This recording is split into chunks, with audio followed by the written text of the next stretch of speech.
Nous voici de nouveau devant cette réalité de confinement, mais d'interpellation aussi par rapport à ce qui correspond à notre besoin du quotidien, mais surtout notre réflexion concernant l'avenir. La parole de Dieu nous invite toujours à réfléchir, parce que ce que la Bible veut, c'est que les hommes, les femmes, ce qu'on appelle les croyants, deviennent aussi des êtres pensants, qu'ils raisonnent, qu'ils s'interrogent, qu'ils ne se laissent pas aller comme cela dans le flot de la vie en société, entraînés par la foule, entraînés par les mentalités, entraînés par ceux qui sont autour d'eux, mais surtout qu'ils se laissent inspirer par la parole qui vient d'en haut, cette révélation biblique qui peut et qui veut donner du sens à notre existence. Aujourd'hui, j'aimerais bien aborder avec vous une parabole, racontée par Jésus, bien sûr, concernant le royaume des cieux, le temps de l'attente, concernant la position, l'attitude de ceux qui croient dans ce royaume. Alors peut-être que vous croyez déjà, vous êtes déjà prêts pour entrer dans ce royaume. Peut-être que vous vous préparez encore, vous n'êtes pas encore prêts, mais vous vous préparez encore. Peut-être que cela ne vous intéresse pas vraiment, c'est-à-dire que vous vous dites, d'accord, j'entends parler du royaume de Dieu, de Jésus, de son retour, mais ça ne m'intéresse pas. Mais à chacun de vous, je lance cette invitation à considérer attentivement cette parabole. Elle a encore des choses à nous dire 2000 ans après. Mais avant d'ouvrir la parole de Dieu, je vous invite à prier avec moi. Père Céleste, ta parole a certainement encore des leçons à nous donner dans ces temps de troubles, dans ces temps de guerre sanitaire que nous pourrions appeler comme une troisième guerre mondiale qui englobe toute la planète, mais qui interpelle chacun de nous. Que ta parole, à travers cette parabole, nous instruise encore et nous dise clairement, au plus profond de nous-mêmes, ce que tu as à nous communiquer pour que nous prenions les bonnes décisions, même si tout ne va pas très bien autour de nous aujourd'hui, mais tu veux nous interpeller sur notre avenir, et tout cela au nom de Jésus. Amen. Alors si vous avez votre Bible, prenez-la avec moi dans Matthieu chapitre 25. Nous allons lire les premiers versets qui parlent de cette parabole assez connue d'ailleurs, très bien connue par beaucoup, la parabole des 10 vierges. Elle est liée au royaume et Jésus donne de grandes leçons à travers cette parabole. Disons-la ensemble rapidement. Alors le royaume des cieux sera semblable à 10 vierges qui, ayant pris leur lampe, allèrent à la rencontre de l'époux. 5 d'entre elles étaient folles et 5 sages. Les folles, en prenant leur lampe, ne prirent point d'huile avec elles. Mais les sages prirent avec leur lampe de l'huile dans des vases. Comme l'époux tardait, toutes s'assoupirent et s'endormirent. Au milieu de la nuit, on cria « Voici l'époux, allez à sa rencontre !» Alors toutes ces vierges se réveillèrent et préparèrent leurs lampes.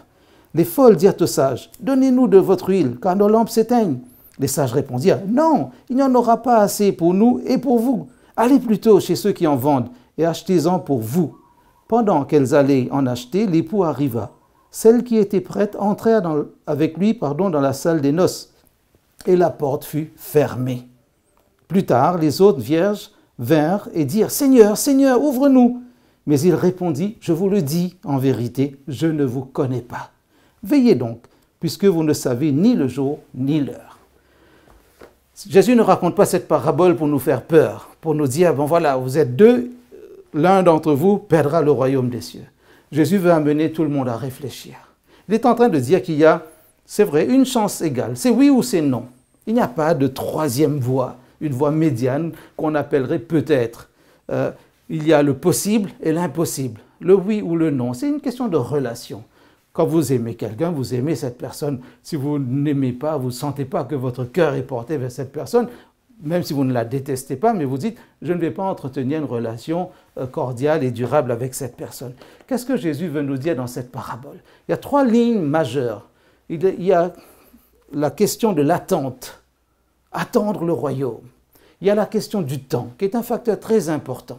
Et puis, il y a la question de l'état dans lequel se trouvent ceux qui attendent ce royaume. On pourrait dire l'état de préparation. Nous avons des points communs. On nous dit qu'il y a ici 10 vierges, 10 jeunes filles qui se sont préparées pour aller à la rencontre de l'époux. Il y a quelques points communs entre ces 10 personnes, même génération, parce qu'on nous parle de jeunes filles. Le mot qui est employé dans le grec parle de cette catégorie, de cette tranche d'âge. On pourrait dire qu'il y a la même tenue, la même apparence extérieure, parce que dans un cortège, on reconnaît facilement les demoiselles d'honneur, en tout cas celles qui vont accompagner le marié ou les mariés, on pourrait dire. Peut-être même matériel principal, majeur, la lampe. Nous devinons qu'il y a le même enthousiasme, la même passion, la même joie de participer à ce cortège. C'est quand même quelque chose de merveilleux, un mariage. On ne va pas à un mariage triste, sauf pour des raisons très subjectives, on pourrait dire. Mais il y a la même attente, rencontrer, accueillir l'époux. Et il y a un point commun encore qui ne paraît pas positif au départ. Toutes s'assoupir et s'endormir, nous dit le texte, parce que, verset 5, comme l'époux tardait, toutes s'assoupir et s'endormir. Seulement, il y a un point qui marque aussi une différence, et cela nous le voyons à travers le verset 3 et le verset 4. Les folles, en prenant leur lampe, ne prirent pas d'huile avec elles. Les sages prirent avec leur lampe de l'huile dans des vases. Les termes folle ou sage ne doivent pas nous emmener vers des gens qui seraient aliénés avec une déficience mentale, qui ferait bien d'être enfermés dans un asile psychiatrique. Non, le mot folle ici veut simplement dire imprudente. Et le mot sage, c'est le mot avisé, prudente, prévoyante, on pourrait dire, qui ont une certaine vision. Familièrement, on dirait elles ont du flair, elles ont de l'intuition. Et qu'est-ce que Jésus veut dire maintenant? Nous avons vu les points communs. Qu'est-ce que Jésus veut dire encore? Il y a une question. La deuxième grande question, c'est la question du temps, le facteur temps. Verset 6. Premier élément, comme l'époux tardait. Quand Jésus raconte cette parabole, il est en train de dire, retenez bien l'idée que le temps peut être allongé ou prolongé, comme un temps additionnel ou des prolongations. Les sportifs connaissent bien ces expressions-là. On donne encore du temps pour arriver à un résultat. Là, Jésus veut dire que le royaume va venir, mais au moment où il parlait, il y a 2000 ans, il laissait entendre, pour ceux qui avaient cette intelligence de lire entre les lignes, ben, ce ne sera pas pour demain matin, ni peut-être pour la semaine prochaine. Mais retenez qu'il y a un caractère pressant par rapport à la compréhension, mais aussi il faut avoir cette ouverture d'esprit pour se dire peut-être ce royaume va prendre un peu plus de temps à venir. Verset 11, on nous parle aussi encore du temps plus tard. Alors déjà, il est minuit, plus tard, longtemps après, il y a cette idée que le royaume, même s'il est annoncé, le royaume viendra à un temps peut-être que personne ne connaît. C'est pour cela que Jésus donne la recommandation à la fin, veillez et priez. Alors, ce temps long de l'époux, c'est probablement l'équivalent d'un temps d'attente, de préparation, peut-être supplémentaire, ou aussi d'un temps d'interpellation de toutes les générations qui pourraient être concernées par ce long temps. Minuit. D'ailleurs, minuit, c'est un temps quand même qui est assez curieux comme un temps de mariage. Généralement, à minuit, c'est presque la fin dans beaucoup de cultures. Minuit, c'est un peu, j'allais dire, l'heure où il n'y a pas d'heure. Quand vous regardez certains de vos réveils, vous observez qu'il y a des zéros qui s'affichent, comme si on ne peut même pas mettre un vrai chiffre pour dire qu'il y a un temps. Mais ce n'est pas là le vrai problème. Le vrai problème va se poser dans la question de l'attente. Alors ce temps d'attente, est-ce que c'est un temps d'oisiveté? Ce n'est pas ce que Jésus est en train de dire. Jésus ne veut pas faire ressortir l'idée qu'il y a là un aspect passif de la chose dans son enseignement. Peut-être c'est un temps d'entraînement, d'exercice. Est-ce que c'est un temps de nostalgie? Ce n'est pas ça que Jésus est en train de dire pour rêver, pour penser à un âge d'or qu'on aurait perdu. Jésus ne fait pas appel à des nostalgiques ici, ou aux vieux souvenirs. Ce temps probablement devient un temps de reconsécration. Même si tout s'assoupir et s'endormir, la leçon que nous pouvons tirer, c'est que ce temps nous interpelle. Qu'est-ce que nous faisons du temps qui nous est donné? Il n'y a rien de plus passif que le temps. Mais nous pouvons, dans le temps, qui paraît passif, produire, créer. Aujourd'hui, dans cette année 2020, nous sommes dans un temps de confinement mondial. Nous pourrions facilement glisser vers la distraction, vers l'oisiveté, et ne pas faire grand-chose. Parce qu'on pourrait se dire qu'il n'y a pas grand-chose à faire. Et attendre l'époux qui tarde, ben, qu'est-ce qu'on va faire d'autre? Tout s'assoupir et s'endormir. Est-ce que nous pouvons être interpellés par cela? Est-ce que ce n'est pas aussi le temps de l'acceptation, de réfléchir sur ce qui pourrait se passer au moment de la venue de cet époux? Et parce que Jésus a dit, alors le royaume des cieux sera semblable à ce mariage, mais cette métaphore du mariage et du retard de l'époux doit nous interpeller. Si le royaume est semblable à cela, en somme, le point principal, le point focal de l'enseignement de Jésus, ce n'est pas le mariage lui-même, ce n'est pas le retard, ce n'est pas la tenue vestimentaire, c'est le royaume. Où en êtes-vous par rapport à cette question? Avez-vous déjà réfléchi? Non pas dans quelle catégorie vous pourriez vous retrouver, avisée ou imprudente. Mais la vraie question, êtes-vous prêt pour entrer dans la salle des noces? Quand nous regardons les imprudentes, on peut parler d'impréparation. C'est-à-dire une sorte... Le mot impréparation, si vous regardez bien, a comme synonyme l'inexpérience, la naïveté, l'ignorance volontaire, on pourrait dire, la négligence, même un refus de progresser. L'impréparation, c'est le refus de penser à l'après. L'impréparation, c'est peut-être le refus de changement nécessaire. Est-ce que je dois ajouter quelque chose à ce que je suis en train de faire? Peut-être c'est le rejet de la différence aussi. Un manque d'esprit d'ouverture ou un manque d'ouverture d'esprit, prenez-le dans le sens que vous voulez. Peut-être c'est aussi une incapacité à se remettre en question, une difficulté d'autocritique. Si vous vous dites, je n'ai jamais pensé au royaume des cieux tout ce temps, pourquoi vais-je le faire maintenant, dans ces temps de troubles sanitaires? Pourquoi seulement quand il y a un malheur? Mais peut-être que dans ce temps de l'attente, parce que l'époux tarde à venir, parce que dans le monde entier, on a l'impression que tous sont en train de s'assoupir et de s'endormir, peut-être c'est à vous et à moi que la question se pose réellement. Est-ce qu'il n'est pas temps d'y penser sérieusement? Le royaume, le royaume. Alors, c'est vrai qu'elles n'ont pas d'huile et elles sont encouragées à aller en chercher chez les marchands. Mais regardez, Jésus a beaucoup d'humour, on pourrait dire. Et là, comme une sorte d'ironie, aller chez des marchands à minuit. Bon, il n'y a pas beaucoup de marchands j'imagine, qui vendaient à cette heure-là, dans ce contexte oriental. Aujourd'hui, c'est vrai, nous avons des magasins qui fonctionnent 24 heures sur 24. Aujourd'hui, grâce à Internet, nous pouvons commander, nous faire livrer à n'importe quelle heure de la journée ou quel moment de la semaine. Mais là, dans ce contexte, comme si Jésus dit, regardez un petit peu le côté ironique de cette situation. En somme, acheter de l'huile, sous-entendu, cela aurait dû se faire bien avant le jour des noces. Parce que celles qui sont avisées ont pris cette précaution. Elles sont venues avec de l'huile en réserve. Il viendra un temps, je ne sais pas quand, où il ne sera plus possible de se préparer. Parce qu'il faut être prêt déjà.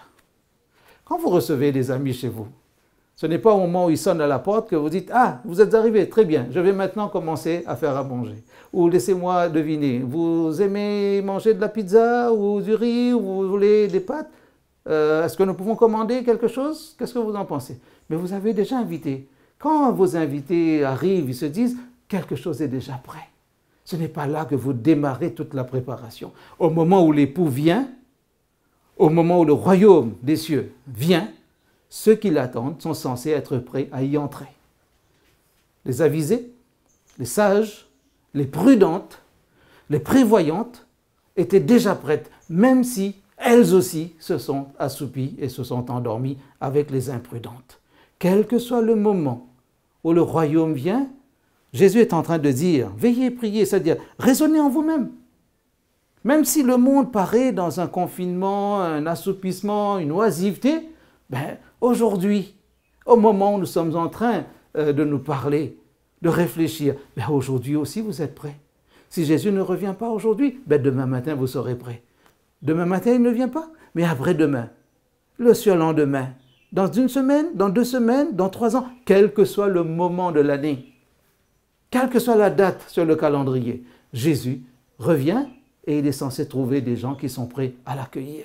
Maintenant, cette huile, c'est la réserve qui leur permet de tenir.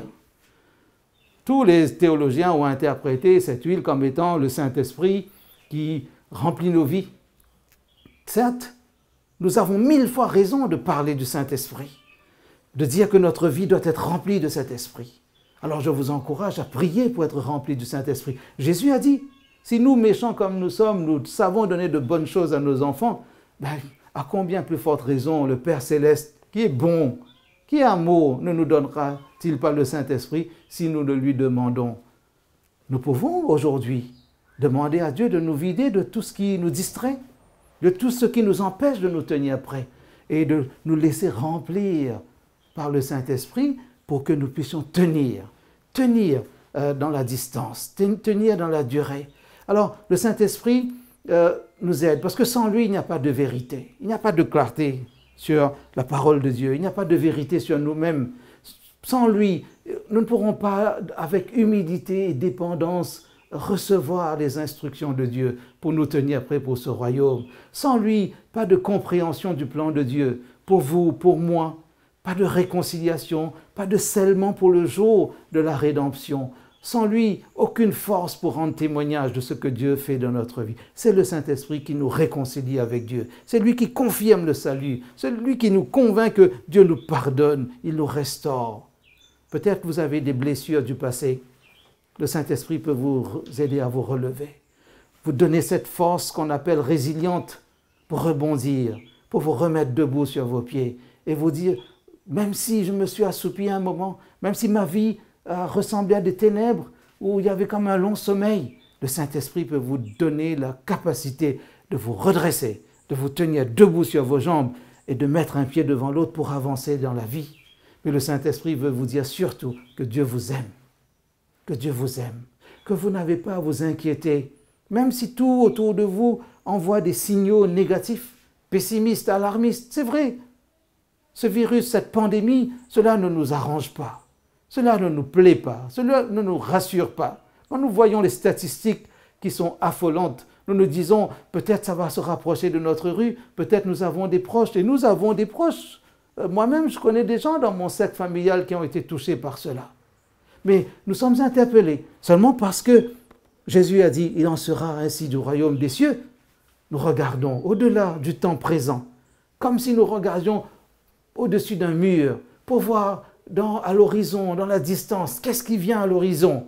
Ben, ce qui vient à l'horizon, c'est cette voix qui un jour va dire, voici l'époux, allez à sa rencontre. Pour vous et moi, qui sommes prêts à prêter une oreille attentive à cette parole, est-ce que nous sommes prêts aussi à laisser Dieu nous remplir de son esprit? La lampe plus la réserve d'huile, c'est comme une vie entière qui est consacrée au Seigneur, consacrée à la vocation, c'est-à-dire à l'appel que Dieu nous adresse. C'est Dieu qui nous appelle pour être dans son royaume. La lampe plus la réserve d'huile, c'est cette capacité, comme des sportifs, à tenir toute la distance. Quand vous vous entraînez, comme si Jésus nous dit, ne vous entraînez pas pour un 100 mètres, parce que cela ne va pas être si rapide que cela. Entraînez-vous comme pour un marathon, pour la distance, la durée. Vous devinez bien que cette parabole nous encourage à faire preuve de patience, de bienveillance, à faire preuve de fidélité, à faire preuve de persévérance, à faire preuve aussi de bon sens spirituel. Il ne suffit pas d'avoir la lampe pour dire nous attendons. Il faut se demander si nous sommes capables de tenir dans la durée. Si quels que soient les événements qui bougent autour de nous, nous sommes capables de dire, Seigneur, quel que soit le jour où tu vas venir, j'ai de l'huile en réserve. J'ai de quoi tenir. J'ai de quoi tenir. Pour ceux qui ont eu l'expérience de rouler sur de longues distances, si vous êtes capable de rester 5 à 6 heures au volant, vous vous assurez que votre réservoir est rempli.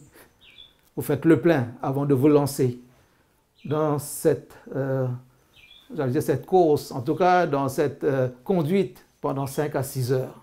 C'est vrai, quand on n'est pas fatigué, on peut rouler tranquillement pendant 5-6 heures et après marquer une pause. Parce que nous savons qu'il y a suffisamment de carburant. Ceux qui attendent le retour de Jésus sans préparation vont peut-être se leurrer. Ils vont être comme des croyants. Des croyants. Ils croient que Jésus va revenir. Mais il ne suffit pas d'être croyant. Il faut être disciple. Et le disciple, c'est celui qui va plus loin que avoir seulement la foi. C'est celui qui dit « je crois, mais je marche. Je crois, mais j'avance. Je crois, mais je progresse. Je crois, mais j'applique tous les enseignements de mon maître. » Il n'y a pas de secret dans cette affaire-là. Dans n'importe quel métier, il ne suffit pas d'avoir le diplôme sur papier. Il faut exercer. Il faut pratiquer.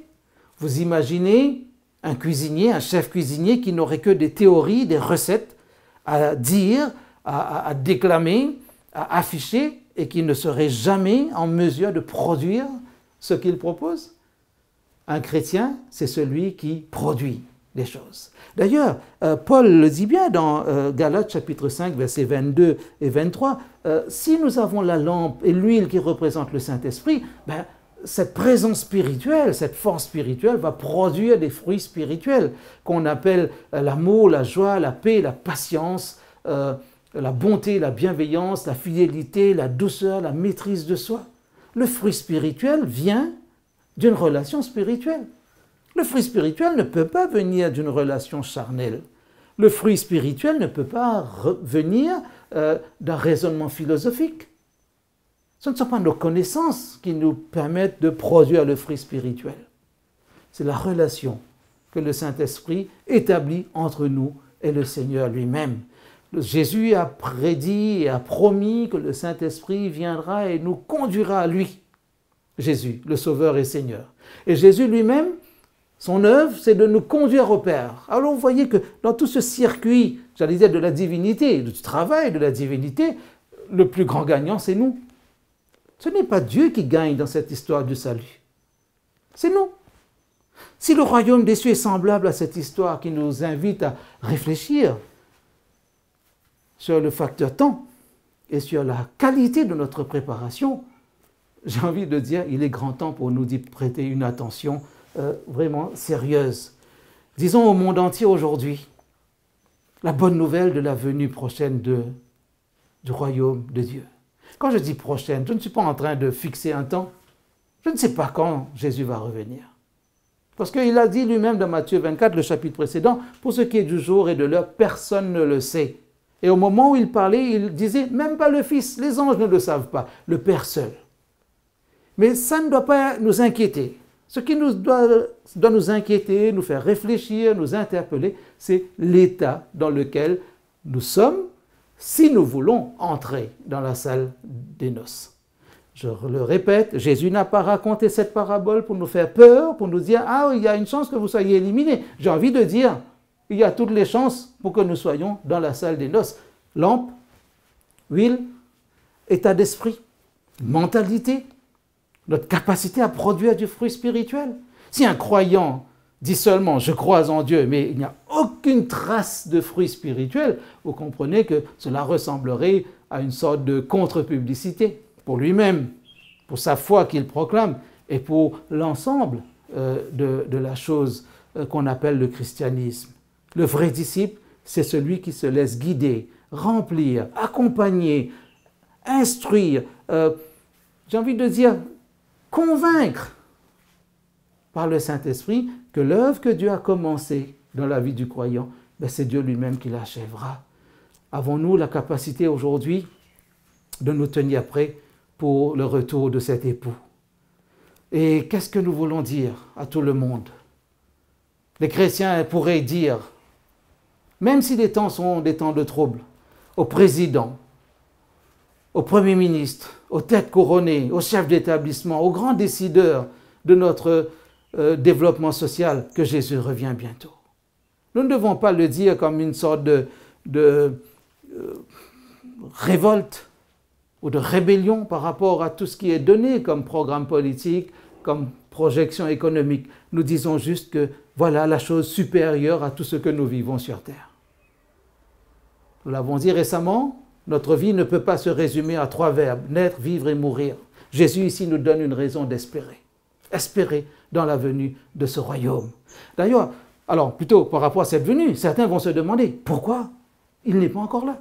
Pourquoi tarde-t-il? Jésus l'avait certainement prédit quand il relisait Matthieu chapitre 24, mais si vous lisez ce que Pierre dit dans sa deuxième lettre, 2 Pierre chapitre 3, par exemple, il va dire, dans les derniers jours, 2 Pierre chapitre 3, verset 3, dans les derniers jours, il viendra des moqueurs avec leur raillerie, marchant selon leur propre convoitise, en disant « Où est la promesse de son avènement ?» Car depuis que les pères sont morts, tout demeure comme dès le commencement. La question se pose. Et il y a même des croyants qui se posent cette question. C'est vrai, depuis que je suis conscient de mon existence, j'entends les parents parler du retour de Jésus. Dans mon église, on en parle. Et je lis, je relis d'année en année, de décennie en décennie, cette même promesse. Où est son accomplissement? Alors, Jésus, Pierre qui a entendu Jésus enseigner, Pierre va dire ceci au verset 9 de la même lettre, du même chapitre. Le Seigneur ne tarde pas dans l'accomplissement de la promesse, comme quelques-uns le croient, mais il use de patience envers vous, ne voulant pas qu'aucun périsse, mais voulant que tous arrivent à la repentance. N'est-ce pas formidable? En somme, ceux qui se posent cette question ont besoin de répondre à ce verset qui vient d'être lu. Peut-être cette patience de Dieu est pour ceux qui doutent. Cette patience de Dieu est aussi pour ceux qui n'ont jamais prêté attention à cette bonne nouvelle du retour de Jésus. Jésus ne tarde pas. Il veut simplement donner l'occasion au plus grand nombre de réfléchir.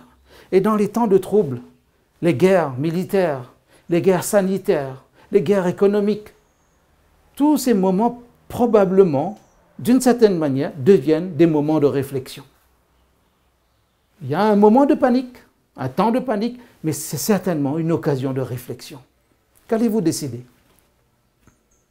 Y réfléchir? Croire que c'est possible? Ou vous tenir prêt pour le royaume des cieux? Alors, certains vont se dire, oui, pourquoi Dieu ne vient pas? Pourquoi il ne fait rien? Ils demandent des comptes à Dieu.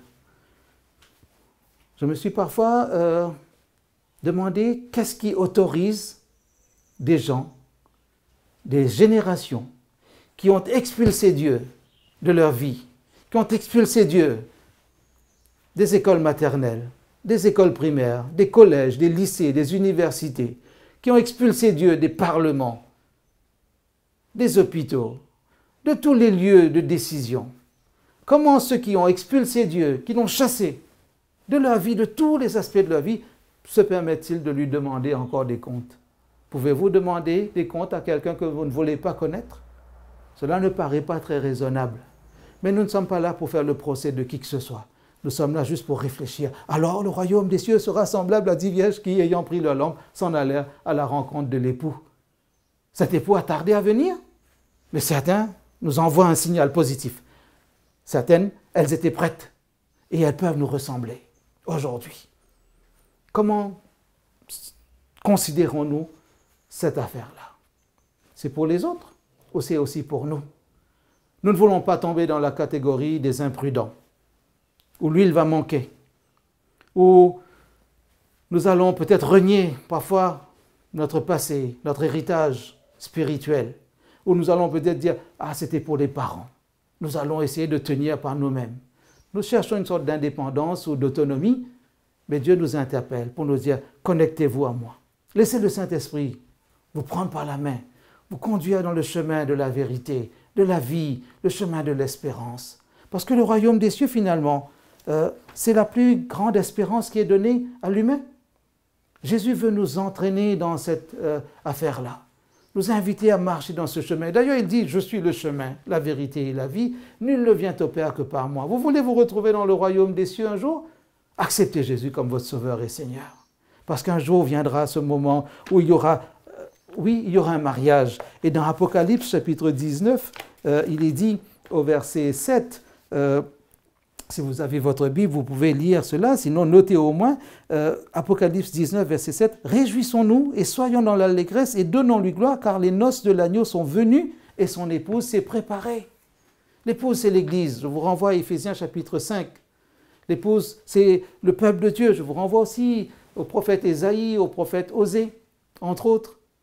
L'épouse s'est préparée. L'Église s'est préparée. Un peuple s'est préparé. Vous, vous êtes préparés. Mais ne vous préparez pas tout seul. Préparez-vous avec vos conjoints, vos enfants, ou inversement avec vos parents, avec vos meilleurs amis. Est-ce que votre meilleur ami sait que vous attendez le retour de Jésus? combien seront là? Ne regardons pas les statistiques de cette parabole. 1 sur 2, 1 sur 2, vous et pas l'autre, ou l'autre et pas vous. N'entrons pas dans ce piège comptable, mais réfléchissons spirituellement.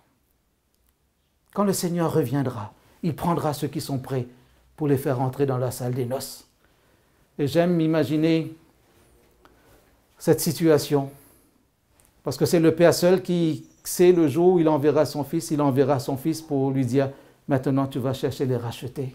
Permettez-moi ce dialogue imaginé entre Jésus et son Père céleste. Ce n'est pas dans la Bible, mais c'est une sorte de parabole, de métaphore. C'est mon côté littéraire qui me fait réfléchir comme cela. Où quand Jésus aura ramené tous les rachetés dans le royaume des cieux, le Père céleste va lui dire « Alors mon fils, dis-moi, ils sont venus? Oui. Tous les rachetés sont là? Oui. Et comme un père de famille, il va dire « Tous mes fils et mes filles sont rentrés ?» Et Jésus va dire « Oui papa, ils sont là. » Tu es sûr? Oui, ils sont tous là. Tous mes enfants sont-ils rentrés? Tu les as tous ramenés, il n'en manque aucun. Oui papa, ils sont là. Ben allez, viens avec moi, on va les accueillir. Et quand Jésus va dire au Père céleste, voilà, ils sont tous là. Et il va regarder, il va dire, vous, un tel, oui, il est là. Et tel autre, oui. Réfléchissez sérieusement. Quand le Père demandera à son Fils, tous mes enfants sont-ils rentrés, y compris vous? Imaginez la joie de Jésus de dire à son Père, au Père céleste, oui, il est là, ou elle est là. Et si le Père dit, j'ai reçu des nouvelles des anges qui rapportent toutes les prières qui se préparaient en famille. Mais bien sûr, toute la famille est là. Et le papy et la mamie aussi. Bien sûr. Réfléchissez. Pour conclure, je vous invite à réfléchir. C'est possible de trouver une place dans le royaume des cieux. Vous n'avez pas à payer pour cela. Aucun politique ne décidera de votre entrée. Vous n'avez pas besoin d'avoir une carte valide pour cela. Vous avez juste besoin de donner votre cœur, un cœur rempli de la présence de l'Esprit, aujourd'hui, demain, après-demain, toujours, tous les jours, et pour toujours. Alors le royaume des cieux sera semblable à 10 vierges qui, ayant pris leur lampe, s'en allaient à la rencontre de l'époux. Serez-vous de cette partie? Ne vous laissez pas piéger par des apparences extérieures de religiosité, mais laissez votre cœur être transformé par la grâce, pour que lorsque le Père céleste dira « Tous mes enfants sont-ils rentrés ?» Jésus dira « Oui, Père, ils sont tous là. » Que ce soit pour la gloire de Dieu et pour votre propre épanouissement spirituel, je prie que vous et moi, toutes nos familles rassemblées, se retrouvent un jour dans le royaume des cieux. Que ce temps de trouble serve à notre réflexion et que notre réflexion se transforme en décision et que notre décision reste tous les jours fondée sur cette parole d'espérance. Jésus revient bientôt. Amen.